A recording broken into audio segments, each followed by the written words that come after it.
Nandito kami ngayon sa Senate, nag-file kami ng ethics complaint laban kay Senator Pia Cayetano kasama ang iba't ibang mga kababaihang grupo at kabataang grupo. Naniniwala kami na dapat imbestigahan ang ginawang pag-post ni Senator Pia ng spliced video during an impeachment trial process. Naniniwala kami na ito ay hindi magandang conduct, hindi tamang conduct ng isang senador, lalong-lalo na ng isang senator judge sa isang ongoing impeachment trial.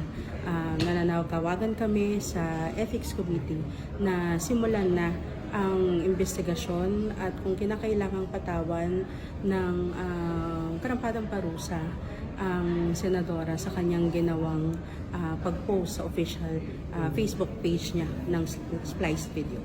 Are you hoping to file complaints elsewhere po bukod sa Senate regarding this matter? Sa ngayon, ito munang sa Ethics Committee kami nag-file dahil naniniwala kami na ito ay dapat agarang bigyang pansin ng komite at ng Senado.